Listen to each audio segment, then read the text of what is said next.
problema ay natumbok natin. Ito pala ang solenoid, papalitan natin. Wala na rin yung engine light na umiilaw, wala na. Tingnan natin yung tunog. Yun. Mamatay siya. Hello, today we have problem in my car. The engine light is on.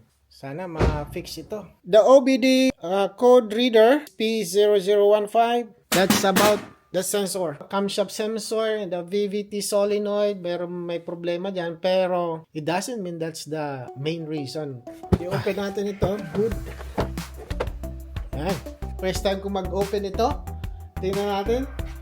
Pag-aralan natin. Sobrang dumi. Diyos ko. So this is the solenoid for the exhaust and this is for the intake. The camshaft is this one. Another one over there at the back. Sabi nila ay linisan pero pwede namang bumili na ng bago kasi matagal na rin.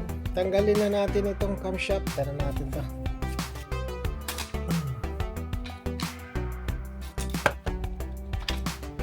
Camshaft. Basta camshaft. Lagyan na natin ng bagong camshaft. Yeah. Ayos. Ito rin. Tighten na natin. Next is the solenoid. Unscrew this one. This is the intake. Okay. Brand new one. Okay, lagay natin. Yan. Yes.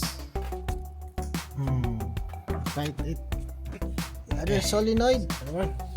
The exhaust. There's a new one.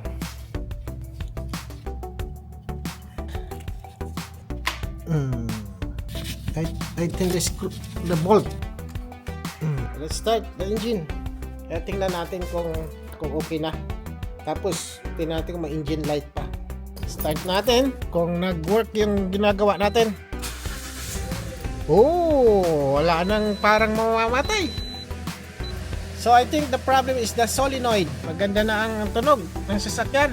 Nakasave na naman tayo ng 1,000 bucks. So ngayon ang gagawin ko naman, papalitan ko na yung spark plug. Okay na. Ayan.